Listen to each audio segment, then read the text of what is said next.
इति गांधो विहरति कुतो हुता कुतो नमः नमो विश्वरी देवान शक्ति शस्त्र महाकाव्य कथाकृत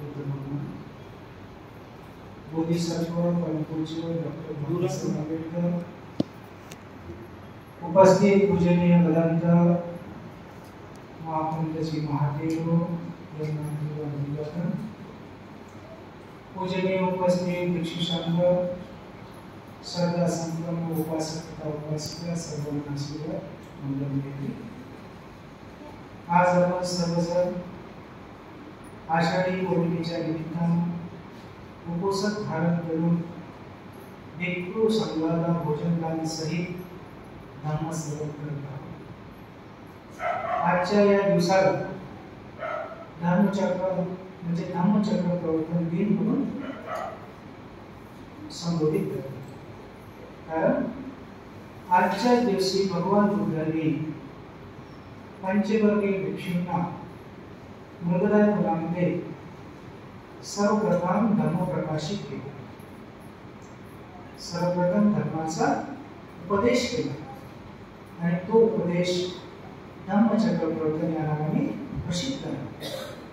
जगामध्ये आजपासून 3 महिन्याचा वर्षावास, शील संवर्धन, कायिक वाचिक मानसिक असीम पुण्याची प्राप्ती होण्याकरिता आणि देवाच्या सत्य साक्षात्काराकरिता भगवान बुद्धांनी दिलेले उपदेश प्रत्यक्षपणे अप्रत्यक्षपणे पालन करण्यासाठी सर्व लोक उत्सुक असतात आणि बिहारमध्ये जाऊन अशा पद्धतीच्या धर्माचा ते लाभ घेतात आणि मनाला शुद्ध, पवित्र आणि प्रसन्न करतात।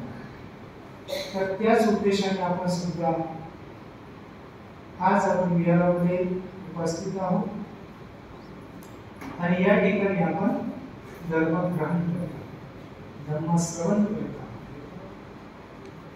एक वेळ एकदम कर्म आणि कर्माचा सिद्धांत मनुष्याला आपल्या दुःखातून मुक्त करण्यासाठी मदत करत असते। जोपर्यंत धर्माच्या गोष्टी किंवा धर्म किंवा साहित्य किंवा भगवान बुद्धांनी शिकवलेली ध्यान पद्धती चांगल्या पद्धतीने समजून घेत नाही तोपर्यंत आपल्याला सत्याचा साक्षात्कार होऊ शकत नाही। किंवा ज्यासाठी आपण प्रयास करतो, शांतीसाठी, सद्भावनेसाठी, मनाच्या प्रसन्नतेकरिता यासाठी आपण जो प्रयास करतो तो प्रयास जर उलट्या दिशेने करत असू तर आपल्याला ते प्राप्त होणे शक्य नाही। ही शांती प्राप्त होण्याकरिता, ही निर्वाणाचा साक्षात्कार होण्याकरिता भगवान बुद्धांनी जो उपदेश केलेला आहे तो जसाचा तसाच, जसा आहे तसा तो आपण समजून घेतला पाहिजे, जाणला पाहिजे, अनुभवला पाहिजे। आणि भगवान बुद्धांनी जे काही उपदेश केलेले आहे, भगवान बुद्धाचे उपदेश आहे 84,000, त्यापैकी प्रत्यक्ष भगवान बुद्धाचे आहेत उपदेश 82,000 आणि 2,000 आहेत जे निर्वाण साक्षात्कार झालेले भिक्षू आहेत, अरहंत भिक्षू आहेत, त्यांनी आपले अनुभव व्यक्त केलेले आहेत।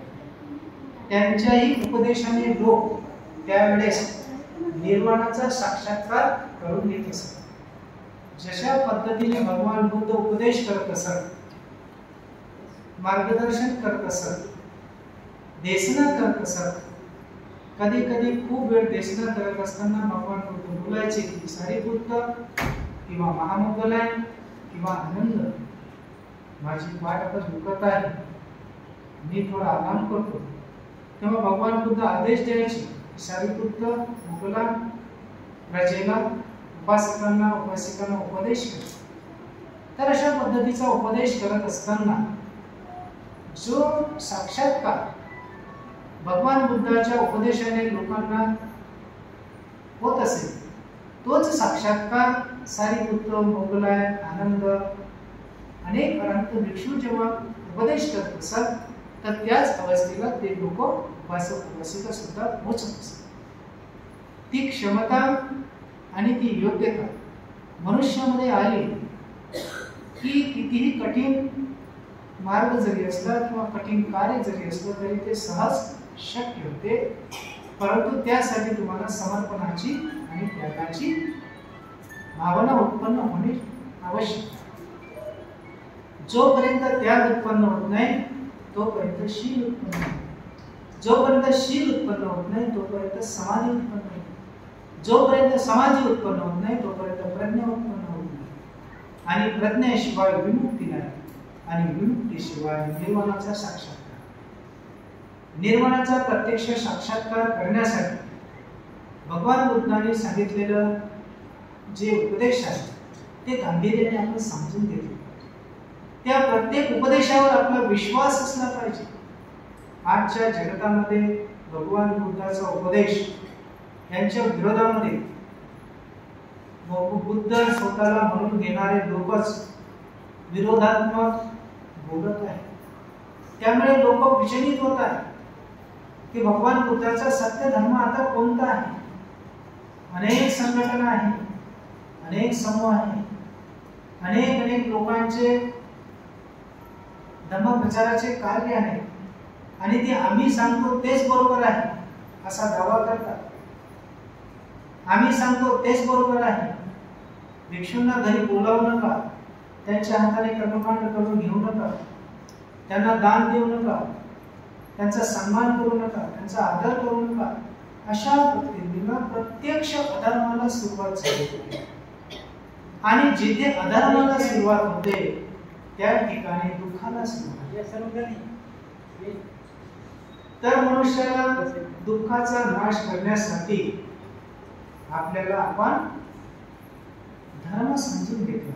धर्म आहे तरी भगवान बुद्धांनी जो उपदेश केलेला आहे, भगवान बुद्धाचा भिक्षू हा ध्वज पताका आहे, लक्ष इकडे द्या, विजय पताका आहे. तुम्ही करोडोच्या संख्येने जरी लोक पांढरे वस्त्र घालून फिरत राहिले तरी भगवान बुद्धाची आठवण होत नाही. तुम्हाला कधी भगवान बुद्धाचा उपदेश स्मरण होत नाही. तुम्हाला कधी त्याग उत्पन्न होत नाही. तुम्हाला कधीही भगवान बुद्धाची आठवण होत नाही.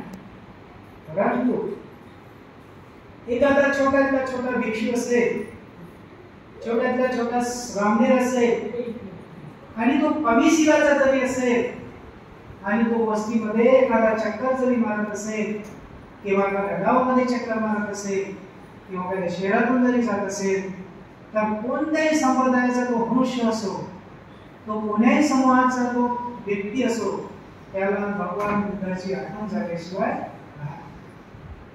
त्याच्या मनामध्ये सद्भावना उत्पन्न होतो, त्याच्या मनामध्ये त्याग उत्पन्न होते, त्याच्या मनामध्ये प्रसन्नता उत्पन्न होते.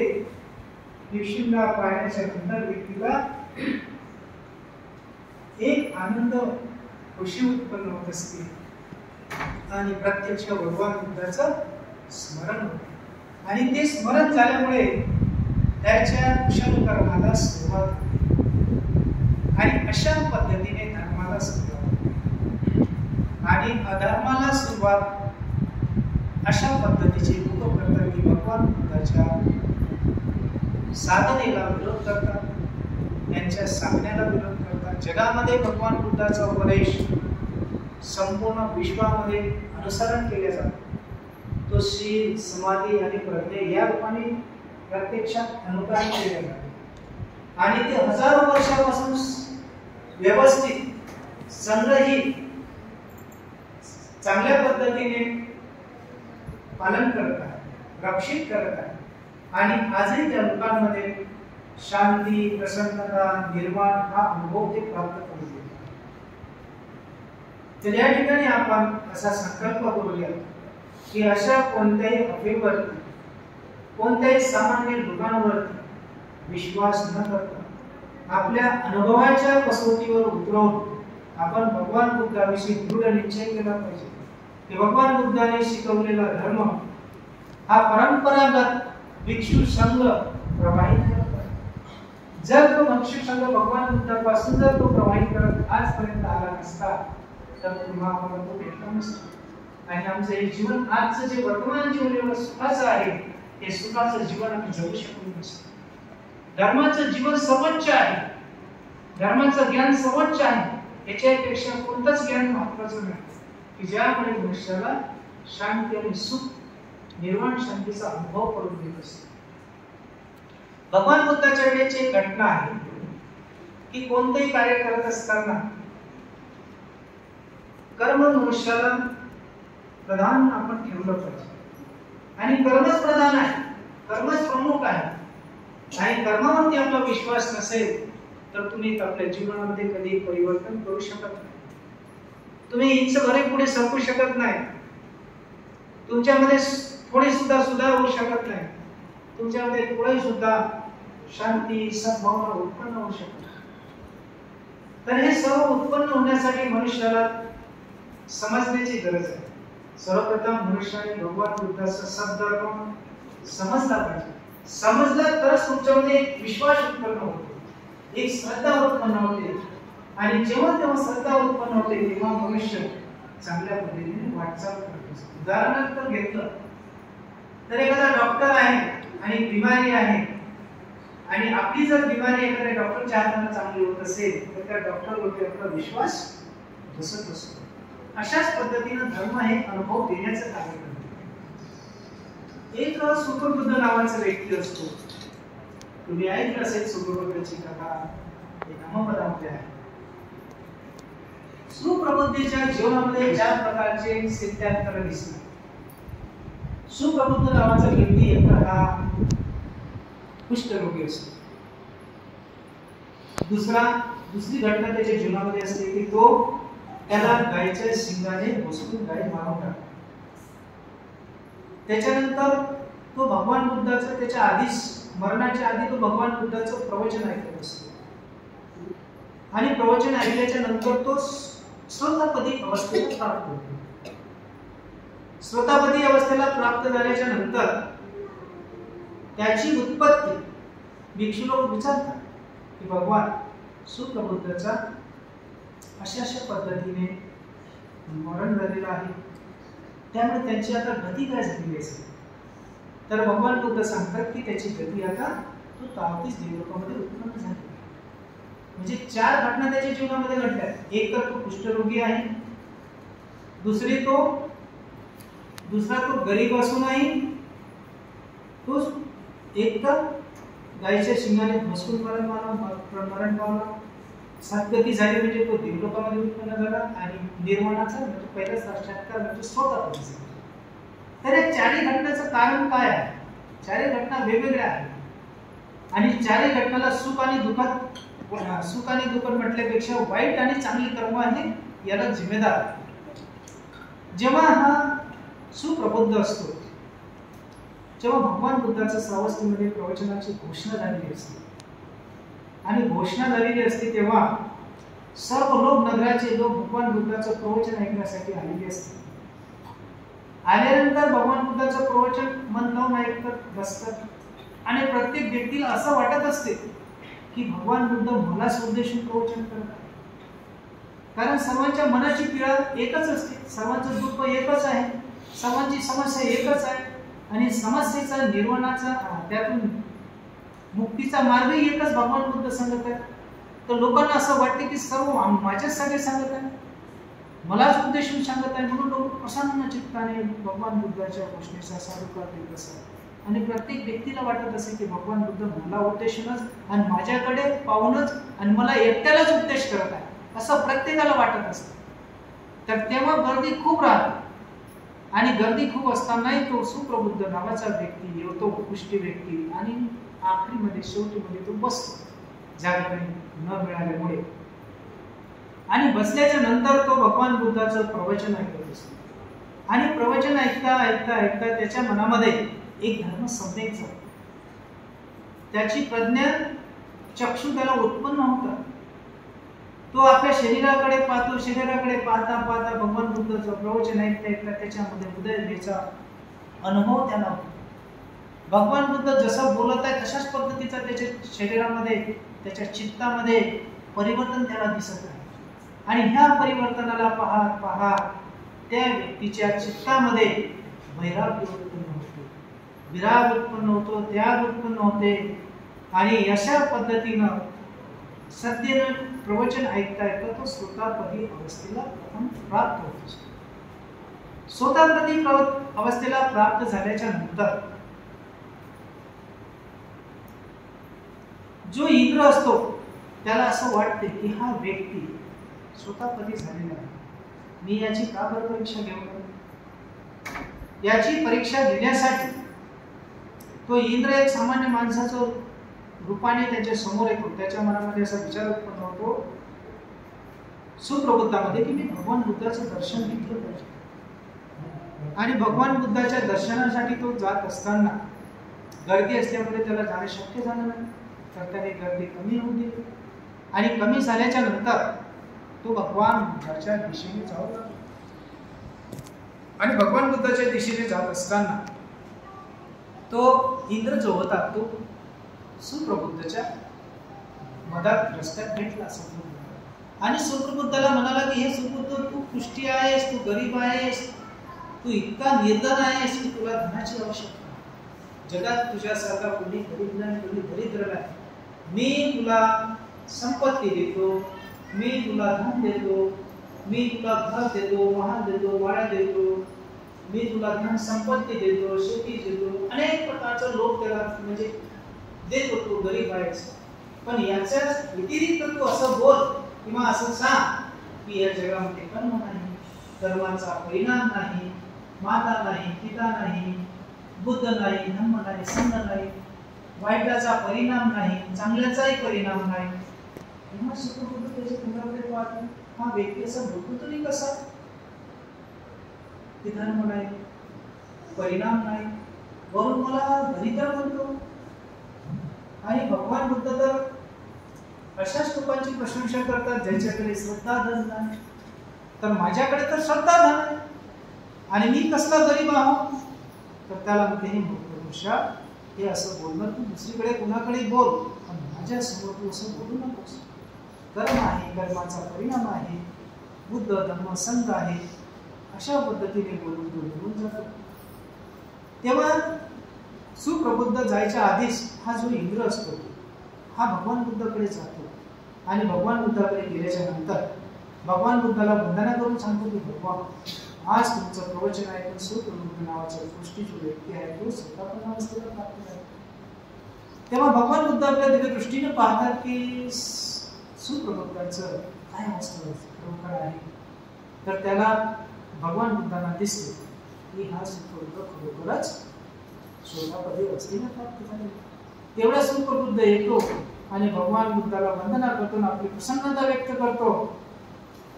आणि आपली प्रसन्नता व्यक्त केल्याच्या नंतर भगवान बुद्ध ते इंद्राला उद्देशून बोलतात की हे इंद्रा, हा माझा शिष्य सुप्रबुद्ध आहे, तू तर त्याला बहुत कमी धनाचा आणि लोभ दिलेला आहे, संपत्तीचा लोभ दिलेला आहे, जमीन जायदादचा लोभ दिलेला आहे, अनेक प्रकारच्या अस्त्रपींचा लोभ दिलेला आहे, सोना चांदीचा लोभ दिलेला आहे. परंतु मी सांगतो की माझ्या या शिष्याला तू चक्रवर्ती राजाचं पद जरी दिलं असतं तरी त्यानं ते स्वीकार केलं नसतं, असा माझा तू शिष्य आहे. तर मग भगवान बुद्धाला तो वंदना करून सुप्रबुद्ध निघून जातो, आपली प्रसन्नता व्यक्त करतो. गेल्याच्या नंतर बाहेरच गेल्याच्या नंतर त्याची गायबी घोषून हत्या होते. जो व्यक्ती धर्माचा साक्षात्कार असतो त्याला आम्ही गरिबीचं म्हणजे अनुभव होत नसतो. अमीर असेल तरी त्याचं साधं जीवन राहील, गरीब असेल तरी त्याचं साधं जीवन, त्याच्यामध्ये कोणत्या गोष्टीची लालसा नसते, एकदम सामान्य जीवन, एकदम सहज जीवन. किती जरी असला तरी त्या जीवनाचा उपयोग करत असताना तो सहजता त्या व्यक्तीमध्ये येते. आणि ज्या व्यक्तीमध्ये सहजता आली समजून जायचं त्याच्यामध्ये धर्म आला, ज्याच्यामध्ये त्याग आला त्याच्यामध्ये धर्म आला, ज्याच्यामध्ये शील आला त्याच्यामध्ये धर्म आला. आणि शील कोणासाठी प्रदर्शनासाठी नसते, शील हे अनुभवण्यासाठी आहे. सुख शील हे अनुभवण्यासाठी आहे. आपला निर्वाणाचा साक्षात्कार, तर याचा प्रदर्शन नसते, याचा गवगवा नसतो, तो अनुभव असतो. तर अशा पद्धतीनं भगवान बुद्धांनी त्याचं वर्णन सांगून झाल्याच्या नंतर सुप्रबुद्ध बाया जातो आणि गायचे शिंगाने तोडून मरतो. तेव्हा ही चर्चा जिकडे तिकडे पसरते की सुप्रबुद्ध नावाचा जो व्यक्ती होता भगवान बुद्धाला आताच भेटून बाहेर गेला आणि अशा पद्धतीने त्याचं मरण पावलं, तेव्हा लोकांना उत्सुकता वाटते की भगवान त्याची गती काय झाली. तर भगवान बुद्ध सांगतात की त्याची गती म्हणजे सद्गती झाली. त्याचा जन्म कुठे झाला भगवान, तर त्याचा जन्म 34 देवलोकांमध्ये झाला. मग लोकांना आणखी एक उत्सुकता वाटते, भिक्षू भिक्षुणींना उपासक उपासिकांना भगवान त्याचा देवलोकांमध्ये 34 देवलोकांमध्ये त्याचा जन्म झालेला आहे. आणि तर मग त्याचं गायीने भोसकून असं मरण का, तर भगवान बुद्ध बोलले की त्यालाही कारण नाही. कोणती घटना कोणती स्थिती याला कारण असल्याशिवाय कोणतंच घडत नाही. आपल्या जीवनामध्ये तुम्ही जर पाहत असाल, जो काही चढ उतार दिसते, जो काही कमी जास्त प्रमाण असते, सुख दुःख आहे, हानी आहे, लाभ आहे, अनेक प्रकारच्या समस्या आहे किंवा अनेक प्रकारच्या उन्नती आहे, तर याला कारण असते तुमचे सत्कर्म दुष्कर्म. तर याचमुळे आपल्या जीवनामध्ये ते परिवर्तन होत नाही. तर अशा पद्धतीने त्याचं एक कारण स्पष्ट करत असताना भगवान बुद्ध सांगतात की एके वेळेस हे सुप्रबुद्ध आणि त्याचे काही मित्र होते, त्याला अजून 3 मित्र होते आणि हा एक चौथा, हे 4 मित्र होते आणि अनेक जन्मापर्यंत अशाच पद्धतीने ते मरण पावत आले होते. हे असे का मरण पावत होते, तर ते गाय नसून ते एक यक्षिणी होते आणि ती यक्षिणीने ते लोकांना मारत होते. याचं कारण असं होतं की या लोकांनी एका जन्मामध्ये एका स्त्रीला त्याने निश्चय केला की आपण एक रममानूया, मनोरंजन करूया, म्हणून एका स्त्रीला पैसे देऊन तिला मनोरंजन करण्यासाठी, रममान होण्यासाठी एकांतात घेऊन गेले. मग दिवसभर रममान झाले, मनोरंजन केलं, काही पैसे देण्यासाठी ठरवले असतील त्या पद्धतीने त्यांनी ते ठरल्या गेलं. आणि झाल्याच्या नंतर सर्व कार्यक्रम आटोपल्याच्या नंतर पैसे देण्याची जेव्हा वेळ आली तेव्हा त्यांनी असा विचार केला, आता संध्याकाळची वेळ झाली, आपल्याला पाहणारे इथं कोणी नाही आहे आणि आपण जर हिला मारून टाकलं तर हिला पैसे पण द्यावे लागणार नाही, वरून हिच्या अंगावर जे काही आभूषण आहेत ते पण आपलेच होते. असा दुष्ट विचार, असा दूषित विचार त्यांनी मनात आणून त्या महिलांवरती आक्रमण केलं. आक्रमण करत असताना ते मरण अवस्था प्राप्त करत असताना त्या महिलेने अनेक प्रकारचा क्रोध एकत्र केला, द्वेष एकत्र केला आणि द्वेष एकत्र करत मरणाच्या शेवटीपर्यंत ते मनामध्ये असा संकल्प करत राहिले, जशा पद्धतीने हे लोक मला मारताय अशाच पद्धतीने मी असाच जन्म घेऊ, अनेक यांना अशाच पद्धतीने मी काय करत राहील, मारत राहील. जेव्हा तुमच्याही मनामध्ये अशा पद्धतीचे काही तुमच्या मनाच्या विरोधात ते कार्य घडतात तेव्हा तुम्ही अशाच पद्धतीचा द्वेष उत्पन्न करताय की नाही. तिनं मला अशी शिवी दिली, त्यानं मला असं म्हटलं, मी आता असंच करीन, तर हे दुःखाचं कारण. त्याला क्षमाशील तेव्हाच आपण झालं पाहिजे. तुम्ही क्षमाशील झाले की तुमच्या डोक्यावरचं सारं वजन उतरलं, तुम्हाला पाहा किती शांत महसूस होते. तर अशा पद्धतीने त्या स्त्रीनं इतका क्रोध एकत्र केला आणि क्रोध एकत्र करून तिने एक संकल्प केला की जो जसंही मला मारत आहे तशाच पद्धतीने मी अनेक वेळा यांना अशाच पद्धतीनं मारेन, म्हणजे जेव्हा जेव्हा मी उत्पन्न तेव्हा तेव्हा असंच मारेन. तर ते अनेक जन्मापर्यंत अशाच पद्धतीचा तो घटनाक्रम चालू होता. शेवटचा क्षण होता हा त्यांचा, शेवटचा हा त्याचा जन्म होता. म्हणजे शेवटचा नाही, शेवटचा स्वतःपदी होता. स्वतःपदी व्यक्तीला 8वा जन्म नसतो, तो त्याच्या आधीच निर्वाणाचा साक्षात्कार. तेव्हा मग तरी भिक्षू भिक्षुणींना, उपासक उपासिकांना आणखी एक जिज्ञासा उत्पन्न झाली. काय जिज्ञासा उत्पन्न झाली की भगवान हा व्यक्ती स्वतःपदी आहे, देवलोकामध्ये उत्पन्न झालेला आहे, परंतु हा मनुष्य लोकमध्ये असताना हा असा कुष्ठरोगी का? तुम्ही आपल्या जीवनामध्ये काही सांसारिक जीवनामध्ये अशा समस्यांचं चिंतन मनन करता की नाही? मग काही व्यक्ती असा मेला तर असाच काऊन मेला, जळूनच काऊन मेला, पाण्यात बुडूनच काऊन मेला, कमी वयातच काऊन मेला, हेच कारण काऊन आहे, तेच कारण काऊन, असं चिंतन करता की नाही? आणि साहजिक आहे, अशा पद्धतीचं उत्पन्न होणे साहजिक आहे आणि त्यालाच प्रज्ञा म्हटले जाते. तिथूनच त्या उत्पन्न होत असते. तर मग त्यानंतर त्या भिक्षुणींनी उपासक वासीने विचारलं की भगवान याच्या जीवनात ही प्रसंग म्हणजे असा कुष्ठरोगी का? त्याचं एक कारण. तर आता हे कारण अति महत्वपूर्ण आहे. आपणही आपल्या जीवनामध्ये लक्षात ठेवलं पाहिजे की सज्जन पुरुषांची कधी छेड करू नये. सज्जन पुरुष, शीलवान पुरुष, गुणवान पुरुष, स्वतःवधी पुरुष, सफलताकामी, अनाकामी, अरांत, बुद्ध पुरुष, प्रत्येक बुद्ध पुरुष, शीलावर आरूढ असणारे भिक्षू यांच्याविषयी कायेने, वाचेने आणि मनाने कसल्याही प्रकारचा दुर्व्यवहार करू नये, कसल्याही प्रकारची दूषित वाणी करू नये, कसल्याही प्रकारचं मनात वाईट चिंतन करू नये. याचे भयंकर परिणाम निघतात. सामान्य माणसाच्या विषयी तुम्ही जर तुमच्या मनात द्वेष उत्पन्न केला असेल, त्यांना थोडीशी शारीरिक म्हणजे कायेने हानी पोहोचत असाल, वाचेने काही बोलत असाल, तर एवढा दोष लागत नाही. कारण ते पापीच लोक असतात, दोषपूर्ण असतात, अन्य कारणाने ते सामान्य एकदम जीवन जगणारे असतात. त्यांच्यामध्ये शील नसते, समाधी नसते, प्रज्ञा नसते. एकदम दुःशील लोकांना तुम्ही अशा पद्धतीचा व्यवहार केला तरी एवढा परिणाम निघत नाही. परंतु तुम्ही हेच शीलवान, गुणवान, धर्मवान, त्यागवान, स्वतःवधी, सततगामी, अनागामी आणि अनंत लोकांच्या विषयी अशी जर भावना ठेवत असाल किंवा अशा पद्धतीचा त्याचा छळ करत असाल किंवा त्यांना शारीरिक मानसिक प्रताडना करत असाल तर त्या लोकांचं काहीच होत नाही. कारण ते स्थित प्रज्ञ असतात. ते तुमच्यापेक्षा पुण्यमय कर्माकडे लागलेले असतात. ते तुमच्या प्रती मंगल मैत्री करतात. तुमच्या प्रती द्वेष भावना कधी करणार नाही. परंतु तुम्ही जो द्वेष भावना किंवा जे काही तुमच्या मनामध्ये कायेने वाचेने जे कार्य करतात त्याचा भयंकर सत्पुरुषांच्या विषयी केलेला दोष, त्याचा खूप मोठा परिणाम होतो. त्याचा परिणाम भगवान बुद्धांनी सांगितलेला आहे. एक तर तो अंगभंग होते. अंगभंग म्हणजे काय होते? एखादा कोणत्याही शरीराचा भाग तुटून पडू शकतो. हात तुटून पडू शकतो, पाय तुटून पडू शकतो, डोळे खराब होऊ शकतो, आंधळा होऊ शकतो, है की नाही? त्याचं तात्काळ मरण होऊ शकते. त्याच्या तोंडातून गरम उलट्या रक्त होऊन निघू शकते. त्याला त्याचं हृदय फाटू शकते. त्याला पक्षघात होऊ शकतो. पक्षघात म्हणजे लकवा मारणे, पॅरालाइज अटॅक होऊ शकतो. त्याच्यानंतर त्याच्या धनाची संपत्तीची हानी होते.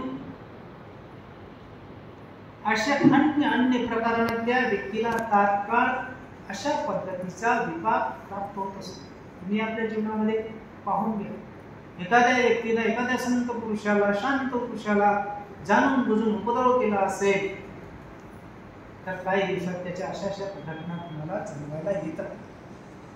तर यातून बाहेर निघण्यासाठी ही शील, समाधी आणि प्रज्ञा उच्च जीवन मार्ग आहे की तुमच्या मनामध्ये हा विकारच उत्पन्न होत नाही. आणि तो विकार उत्पन्न झालाय तर नष्ट करण्यासाठी हा मार्ग आहे.